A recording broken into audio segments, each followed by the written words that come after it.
your specialty? I work for Turner Construction Company. I work in the sports division, and every year we do a chart that shows all the buildings that we completed in 1 year.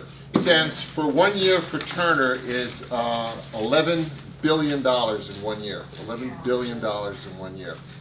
And just to put that in perspective, we're the largest general contractor and builder by a factor of 2 in a market that is so big that we have less than 2% of the market. The market next year is going to be close to $800 billion in construction. So there's a lot of opportunity for a lot of different people to get involved in the construction industry. We have 46 offices. We have an international division, as Bob mentioned.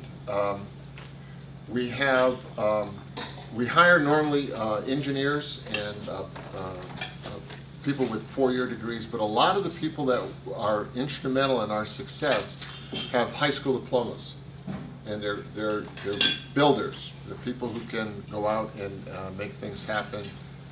So Bob says we're going to go after an arena in Charlotte, North Carolina.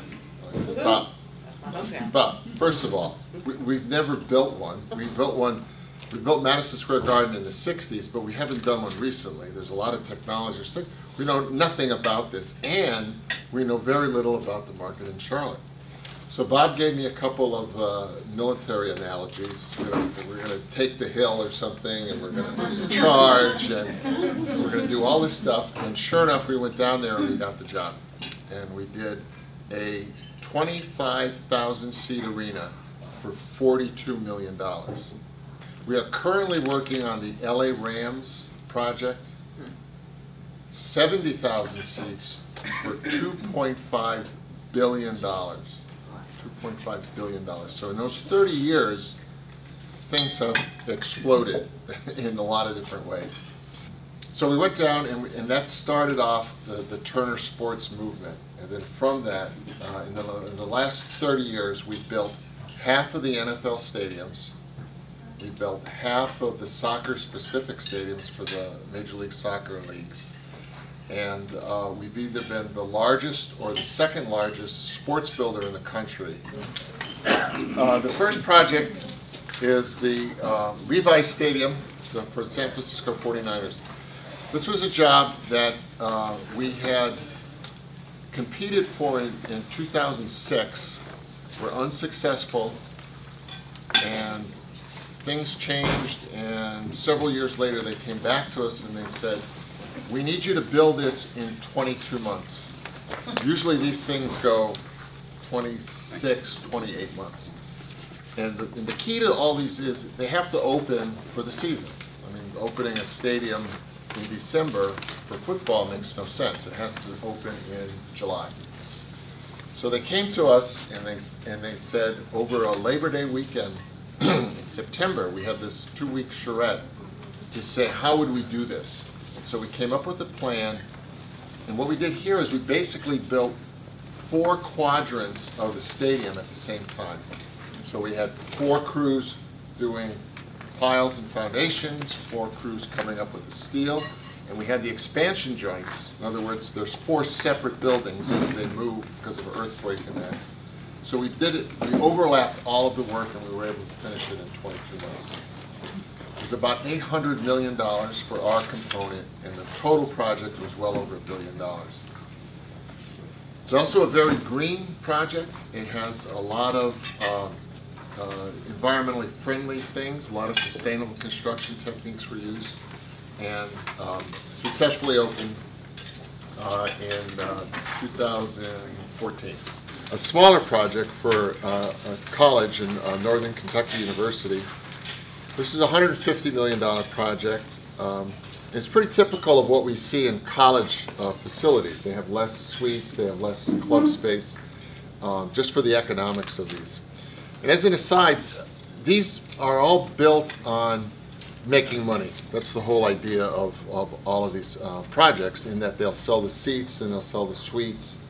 And advertising is a big deal. They'll get all these sources of income, the parking. And they're, at the beginning, they start off by saying a couple things. They say how much money are we going to make and how many jobs are we going to create. And on something like this, even a smaller project, it's literally thousands of employees go through the project, construction workers.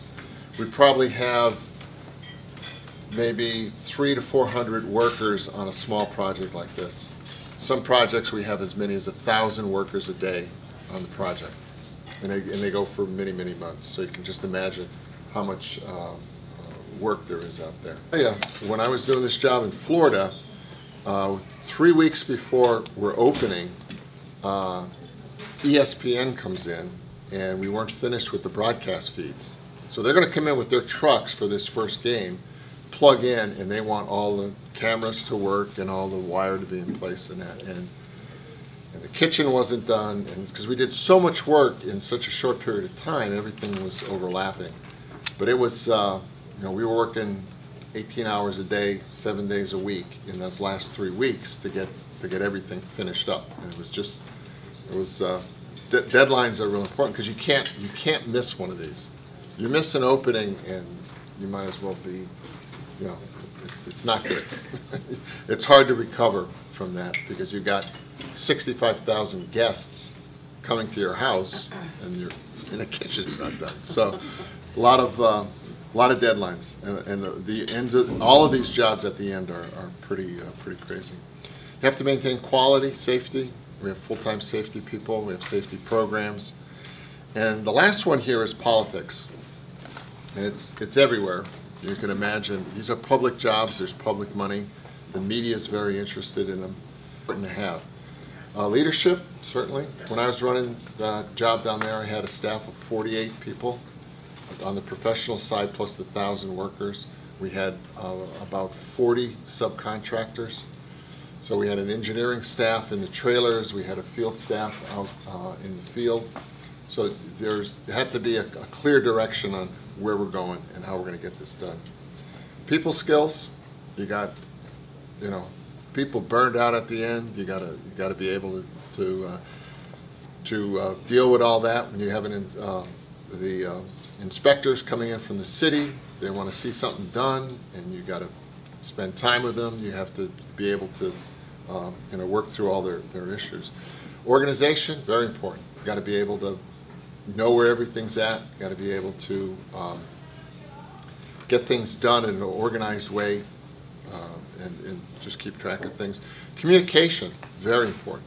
You got to be able to make people understand what has to be done in a clear, direct way. Math is important. There's a lot of numbers that are floating around. You have to keep track of budgets. You have to keep track of a lot of number information. Energy. Usually we're starting, you know, we would be there, all the staff would be there 6:30, and, you know, 5, 6 o'clock at night you're still cleaning up your paperwork. Patience. There is a lot of, everything has to be done sequentially. You can't, you know, I always tell everybody you can't put your, the new kids on the job, I say you can't put your shoes on until you put your socks on. So you got to dig a hole, you put in your foundations, then you do your steel, then you do your frame, then you do the enclosure, put on the roof. And all of that has to happen in a very logical, sequential order. And it's a lengthy list. I only came up with 88, and these are the sort of the major topics. And if you go down the supply chain, you could probably find another, you know, this is almost exponential in the amount of information on this. You could go down here 3 or 4 tiers and find out. For instance, concrete is made with cement, sand, and little rocks. And somebody's got to find little rocks in a quarry, crush them, bring them to the job in a truck that could be driven by someone who has a trucking company, and or somebody who wants to broker cement.